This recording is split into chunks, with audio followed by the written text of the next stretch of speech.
Story 1. I never thought a honeymoon could turn into a nightmare.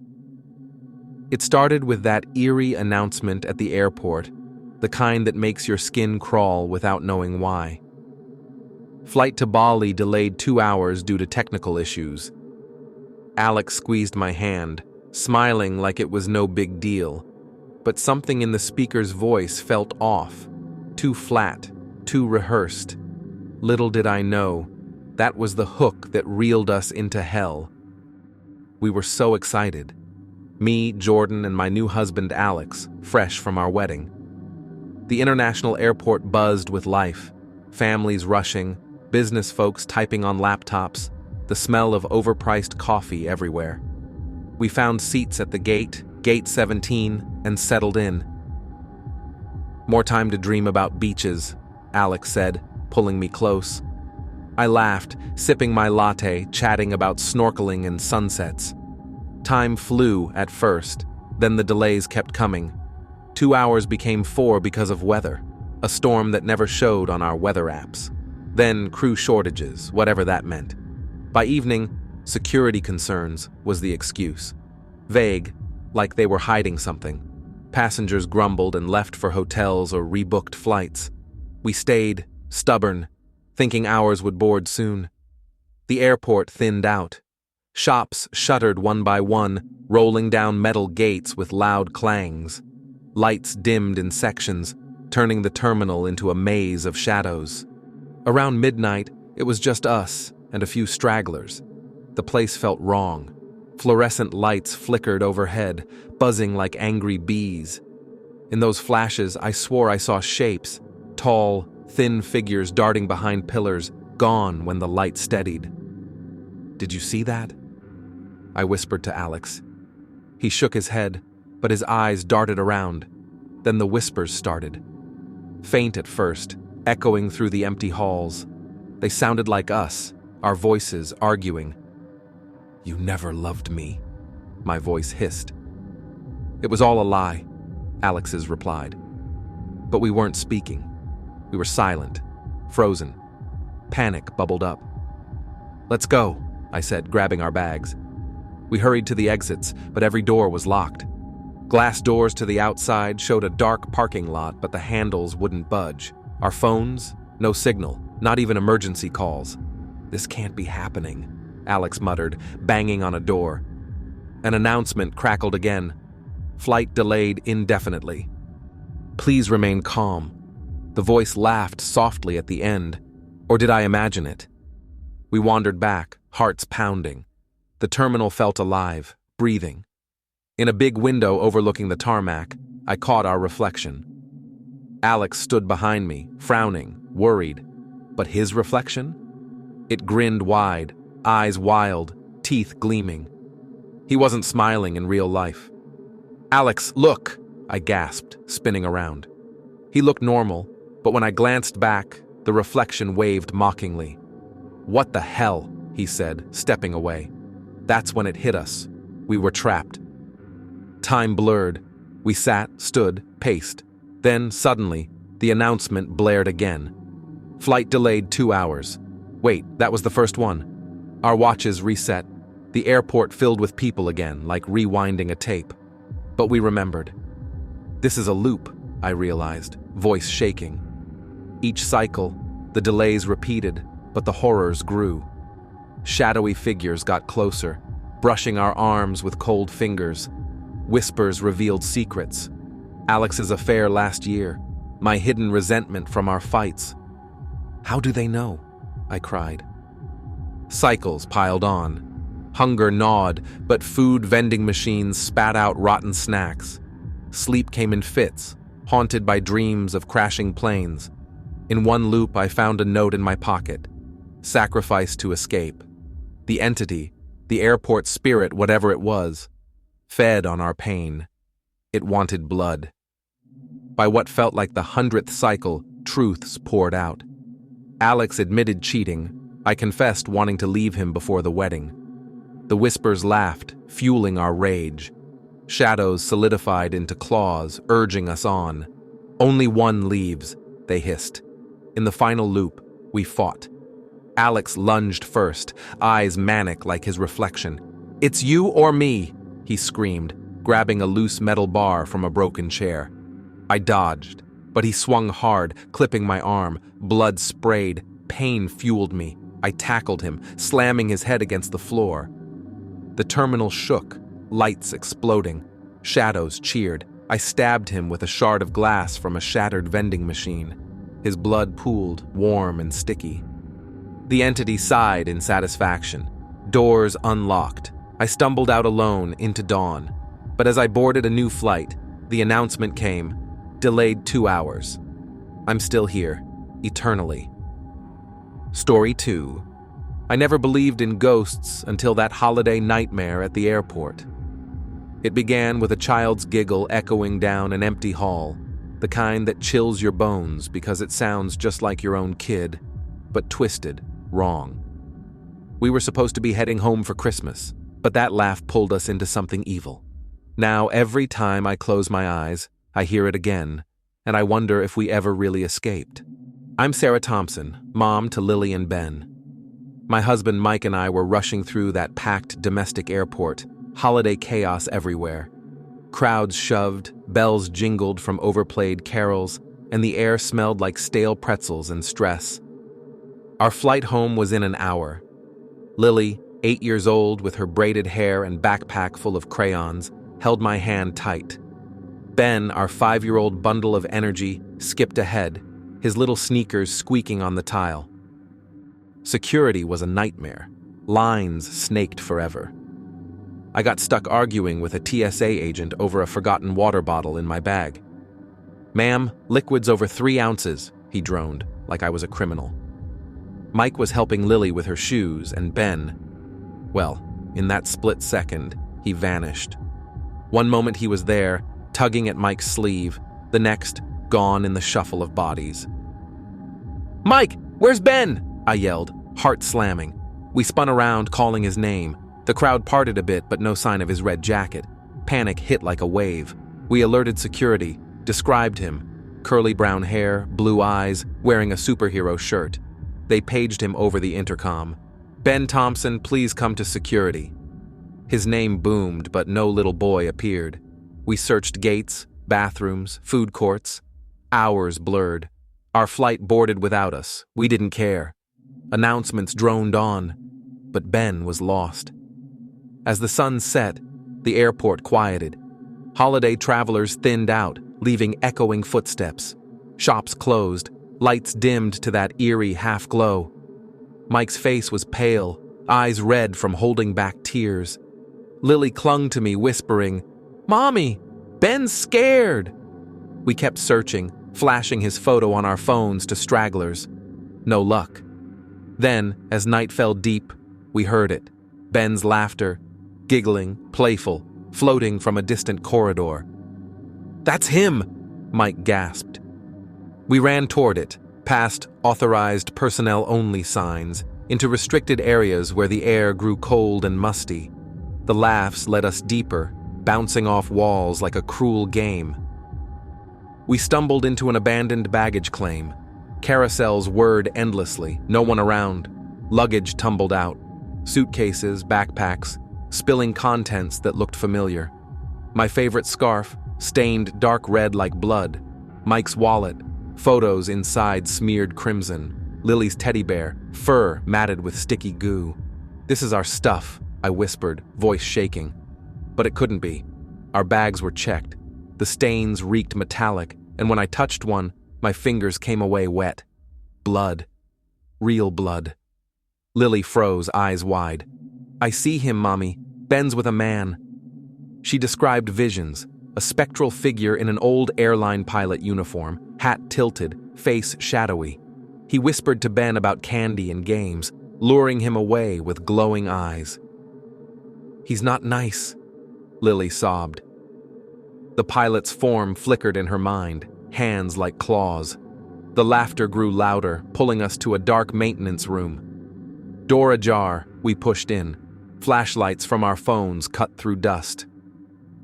There was Ben, sitting in the center, giggling, but he wasn't alone. Surrounded by other kids, dozens, pale and silent. their eyes vacant, like dolls, bodies twisted, arms bent wrong, necks crooked, skin gray. They stared at us, unblinking. "Ben!" Mike rushed forward, but an invisible force shoved him back. The room hummed, walls pulsing like a heartbeat. Whispers filled the air, our voices reliving neglectful moments. "You forgot his birthday party," it accused Mike. "You yelled at him for spilling milk," it hissed at me. Guilt crashed over us, heavy as chains. The airport wasn't just a building, it was alive, feeding on parental shame. A child-stealing demon manifesting in this void. The spectral pilot appeared, solid now, grinning with rotten teeth. "Choose," it rasped. "Save the boy, offer the girl, or lose them all." Ben reached for us, innocent. Lily screamed, visions assaulted us, past mistakes replaying, amplified. Mike's work absences, my distracted phone calls. The demon laughed, kids' twisted forms inching closer. Tears streamed. I grabbed Lily. Mike lunged for Ben, but the choice hung. "Take me instead," I begged. It shook its head. In desperation, Mike whispered, "Lily, no!" I fought, but the demon twisted reality. To save Ben, we had to push Lily into the circle. Her screams echoed as the lost children pulled her in, body contorting. Ben stumbled free, normal again. We fled, the room sealing behind. But as we boarded a later flight, Ben giggled, that same twisted sound. Lily's gone, and sometimes I see her in reflections, twisted, waiting. The airport took her, but it haunts us still. Guilt never lets go. Story 3. I never trusted those airport scanners, but that day, the hum of the machine felt alive, like it was breathing down my neck. As I stepped inside, a whisper brushed my ear, soft, unintelligible, promising secrets it shouldn't know. I shivered, curiosity pulling me deeper into the story I wish I'd never started. What came next still haunts my dreams, if I can even call them that anymore. I'm Emily, and Ryan was my fiancé. We were eloping, sneaking off to Vegas on a whim. The high-tech airport gleamed with screens and sensors, buzzing with pre-dawn travelers. Our flight was early, nerves high from the excitement. "This is it, babe," Ryan grinned, squeezing my hand. We lined up for security, the usual drill, shoes off, belts out. But the body scanners here were new, full body imaging, they said, for safety. I went first. The agent waved me in. Arms up, feet apart. The machine whirred to life, a low rumble vibrating through my bones. Then came the chill, invasive, like icy fingers sliding under my skin, probing, twisting. I gasped, but it was over in seconds. Stepping out, I laughed it off as nerves, but Ryan's face drained of color, staring at the screen behind me. What the hell is that?" he whispered. I turned. My scan wasn't a normal skeleton. It showed a grotesque, elongated figure inside me, extra limbs writhing like snakes coiling around organs. Fingers, too many, clawed at the edges. The TSA agent blinked, then chuckled. "Glitch in the system, happens sometimes. Next." Ryan shook his head. "No way, rescan her." But they pushed him forward instead. "Your turn, sir." He stepped in, reluctant. The whir again. His image popped up. Not bones, but tumors everywhere, pulsing like tiny hearts, throbbing in his chest, arms, head. Black masses swelling and shrinking rhythmically. "Another glitch," the agent muttered, but sweat beaded on his brow. Ryan backed away, grabbing my arm. "We need to leave." Paranoia hit fast. Other passengers' scans flickered with nightmares. A burly man's showed a face screaming from his chest, mouth wide in silent agony. A woman's revealed a swarm of insects in her abdomen, crawling, burrowing. People gasped, pointed. Chaos brewed, alarms blared. "Biohazard alert, lockdown initiated." Gates slammed shut, metal barriers dropping. We bolted for an exit, but doors sealed with a hiss. "Remain calm," a voice announced. "Quarantine in effect." Phones dead, no signal. Trapped. They herded us into a holding area, a stark room with cots and vending machines. Hours dragged. Passengers muttered, then screamed as symptoms started. The burly man clutched his chest, skin bulging. A rip, blood sprayed. A face pushed through, eyes rolling, mouth gasping for air. "Help me!" it wailed, but it wasn't his voice. The woman's belly swelled, fabric tearing as insects erupted, buzzing, biting. Flesh dissolved in writhing masses. Ryan and I huddled in a corner, hearts pounding. "This isn't real," I whispered. But my skin itched, like something moved inside. He coughed, hand over a lump forming on his neck. We searched for answers, prying open a maintenance panel. Inside, old blueprints and a faded news clipping. Construction accident kills dozens, bodies buried under terminal. Workers crushed in a collapse, cursed ground disturbed. The scanner, built over the site, awakened something, a malevolent force feeding on fears. It targeted health anxieties. Mine, a family history of deformities, hidden mutations I dreaded. Ryan's, cancer scares from his dad's death. The entity twisted them, making them real. My arms tingled, extra joints cracking, fingers elongated, new ones budding like branches. Pain shot through, bones shifting, skin stretching. Ryan groaned, tumors blooming visible now, pulsing under flesh. "Em, fight it!" But the curse pulled us closer, forcing confrontation. Visions hit, my secret doctor's visits, his ignored lumps. Guilt fueled the change. Passengers around us transformed fully. Man with the chest face fused into a two-headed abomination. Woman a hive of bugs, skittering away. We tried escaping through vents, but the airport shifted, walls closing. In a dark sublevel, the entity revealed itself, a spectral fog of buried souls whispering our sins. "Become one," it demanded. My extra limbs reached for Ryan, rapping involuntarily. His tumors latched on, veins connecting.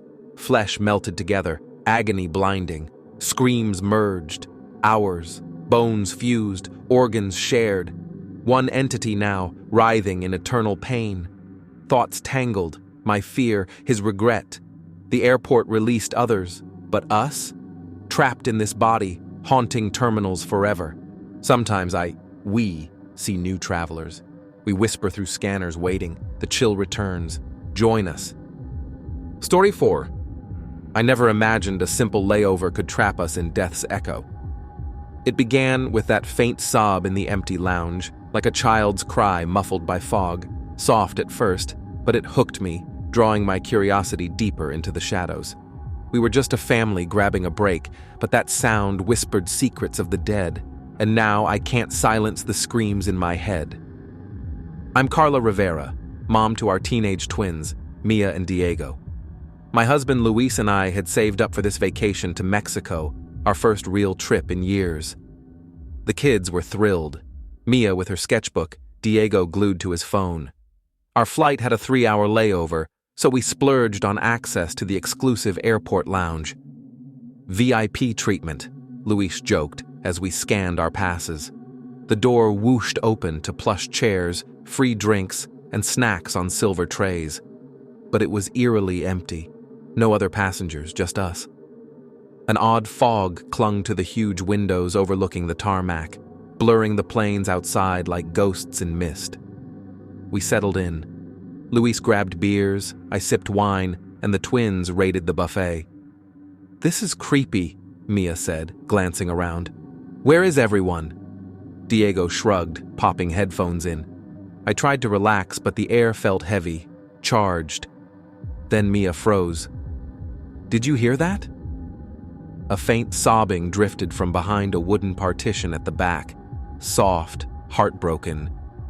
We exchanged looks. "Probably someone on a call," Luis muttered, but Mia stood curious. "Let's check." We followed her. Behind the partition, the walls were lined with old black and white photographs, past lounge guests, smiling in suits and dresses from decades ago. But their faces were scratched out, gouged deep like claws had raked them. "Weird art," Diego said, uneasy. The sobbing grew louder, closer. It materialized into a shape. A ghostly woman in a vintage flight attendant uniform, hat askew, tears streaming down a pale face. She flickered like bad reception, recounting in a hollow voice. The crash. My family. We burned in the sky. We backed away, hearts racing. This isn't real, I whispered, grabbing Mia's arm. But more ghosts appeared. Passengers from that old crash, suits charred, eyes hollow. They multiplied, filling the lounge. The reenactment began. Chairs shook violently, like turbulence hitting hard. Oxygen masks dropped from the ceiling, dangling with bloody residue dripping red. Windows cracked with loud snaps, as if from impact. Fog thickened, turning to smoke that stung our eyes. Panic surged. "Run!" Luis yelled, but the door wouldn't budge, locked from outside. Our phones showed no signal. The ghosts wailed, pulling us into their tragedy. We realized we were reliving it, the lounge a portal to that doomed flight. Spirits eyed the twins hungrily. "Complete the manifest," the attendant ghost hissed. "We need young souls." Mia screamed as a cold force entered her. Her eyes rolled back, voice changing to a child's from the crash. "Mommy, it hurts!" Diego convulsed next, possessed, babbling about flames. Luis and I fought back. He grabbed a fire extinguisher, swinging at the apparitions. "Get out of my kids!" I chanted prayers from my childhood, splashing holy water from a bottle I'd packed. Just superstition, but desperate. Each attempt cracked the veil, revealing our family secrets. The ghosts exploited them. Visions flashed of Luis's infidelity last year, a co-worker I'd suspected. "He betrayed you," they whispered in my ear. Resentments boiled, my hidden anger at the twins for their teenage rebellions, Diego's sneaking out, Mia's lies about school. "You neglect them," the spirits taunted Luis, showing his long work hours missing their games. The possessions deepened. Mia's body twisted, arms flailing like in free fall. Diego's skin blistered as if burning. We clawed at the entities, but they fed on our guilt, growing stronger. "Admit it all!" the lead ghost demanded. Luis confessed his affair, tears streaming. I admitted my resentment, sobbing. The lounge trembled, a climactic crash building. Walls groaned, ceiling buckled. Debris rained, chairs flying, glass shattering. The floor split, sucking us down. In the chaos, we linked hands, a circle of love against the hate. "We forgive," I screamed. A burst of light flared, exorcising the spirits momentarily. But the collapse hit full, lounge imploding, burying us in twisted metal and plush ruins. Eternal screams echoed, not just ghosts, but ours, trapped in the debris. We woke in hospital beds, rescuers saying a gas leak caused it. But scars remain. Mia's eyes sometimes flicker with that child's pain. Diego whispers of fire. The airport hides its dead, and now we're part of it. That sob still calls in my dreams. Listen close. It might hook you too. Story 5. I always thought airports were safe havens of routine, but that night, a stranger's cold hand in mine whispered otherwise. It started innocently. Tom's touch felt off, like holding ice, but the way his eyes lingered on me, unblinking, hooked my curiosity into dread. What was hiding behind his familiar face? By dawn, I'd learned the truth and wish I hadn't. I'm Sarah, and Tom was my rock, my husband of 15 years. We were middle-aged, comfortable in our routines, heading home on a red-eye flight after visiting family. The airport experience had been smooth. Quick check-in, no lines at security. We navigated the terminal hand in hand, laughing about our overpacked bags. "Be right back," Tom said, excusing himself to the restroom near our gate. I nodded, scrolling my phone, not thinking twice. He returned minutes later, sliding into the seat beside me. "Miss me?" he asked. His joke fell flat, voice monotone. I smiled, but his touch on my knee felt cold, unnatural. "You okay?" I whispered. "Just tired," he replied, but his eyes seemed distant, like he was mimicking emotion. I brushed it off as fatigue from the trip. We boarded the plane, settling into our seats. But at the gate, a delay announcement crackled. "Minor issue, folks. Sit tight." On the plane, I glanced at his boarding pass peeking from his pocket. The name wasn't Tom, it read Marcus Hale. My stomach dropped. "Tom, what's this?" I hissed, pulling it out. He turned slowly, smiling unnaturally wide. Too wide. His lips stretched ear to ear, revealing teeth sharpened to points, like needles glinting under the cabin lights. "Oops," he said, voice a low growl. "Slipped up." Panic surged. I bolted up, but the seatbelt sign flashed. The imposter grabbed my wrist, cold fingers digging in. "Sit, Sarah. We're just getting started." Airport speakers blared. "Lockdown in effect due to an escaped patient. Remain in place." Escaped patient? My mind raced. The real Tom was still in that restroom, replaced by this thing, a shape-shifting entity that preyed on couples in transit, slipping into lives like a shadow. It whispered my deepest fears, breath hot and foul. "Tom's affair with that coworker, remember the late nights? And your infertility, Sarah, barren, useless." Words like knives, twisting guilt I'd buried. Madness clawed at me. Was this real? Passengers murmured, unaware. The plane doors opened for maintenance, and we deplaned in confusion. But the terminal swarmed with duplicates, people replaced mid-stride. A woman's husband now had her face twisted. A child's parent grinned with those pointed teeth. The airport became a labyrinth of mirrors, reflections coming alive, stepping out to join the horde. I fled the imposter, his laughter echoing. "Find him, Sarah, if you can." Mirrors lined halls, my face staring back, but some winked independently, mouths whispering secrets. One reflection reached out, glass rippling like water, fingers grazing my arm. I screamed, shattering it with a nearby trash bin. Blood trickled from cuts, but I pushed on, navigating the infestation. Doppelgangers lurked everywhere, a flight attendant duplicating passengers, bodies crumpling as copies rose. They fed on fears, shape-shifting to exploit weaknesses. Deeper into restricted areas, past staff-only doors, I heard moans. Following them to a hidden baggage area, conveyor belts hummed endlessly. There, horror unfolded. The real Tom lay on a cold floor, vivisected, chest open, organs harvested like parts in a factory. His eyes fluttered, alive but fading. "Sarah, run," he gasped. Around him, imposters assembled more copies from stolen limbs. A leg here, a heart there, stitching with sinewy threads. The entity, a writhing mass of flesh in the corner, pulsed like a heart, birthing duplicates. Rage boiled over. I grabbed a loose pipe from the wall, swinging wildly. The first doppelganger lunged, pointed teeth snapping. I bashed its head, gray ooze spilling. Another, my own duplicate, mimicked my voice. "You're nothing without him." I stabbed its eye, gore soaking me.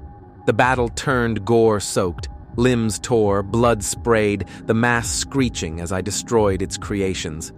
Tom's parts fueled them. Destroying him meant ending it, but I couldn't. In the frenzy, the entity latched onto me, tendrils burrowing into skin. "Join us!" it hissed. Pain exploded. My body shifting, bones cracking, I fought for identity, slamming the pipe into the mass's core. It burst, showering viscera. Doppelgangers dissolved into puddles. I dragged Tom's remains out, but he was gone. Lockdown lifted. Authorities called it a gas leak hallucination. But I see reflections smile wrong now, and sometimes my touch feels cold. Am I still me, or did it win? Story 6. I never forgot that first cough in the airport. It was wet, ragged, like something alive clawing up a throat. It echoed through the crowd, hooking my curiosity with a chill I couldn't shake. Was it just a cold, or something worse? By the time we realized, it was too late, and our family became prey in a living hell. I'm Min-Soo Lee, mom to Sua and little Min-Jun. My husband Ji-Hoon and I were relocating internationally, chasing his job in Australia. Rumors of a global health scare buzzed on our phones, some virus overseas, but we dismissed it as hype. Media exaggeration, Ji-Hoon said, hoisting our bags. The airport thrummed with travelers, masks spotty, everyone eager for flights. Our relocation plane waited, promising a new start. We checked in, grabbed seats in the terminal. Sua, our bright 7-year-old, colored pictures of kangaroos. Min-Jun cooed in my arms, tiny fists waving. Then it started. A passenger nearby coughed violently, collapsing in his chair. Skin on his arms blistered, black veins spiderwebbing out like ink in water. Screams erupted. "Call a doctor!" someone yelled.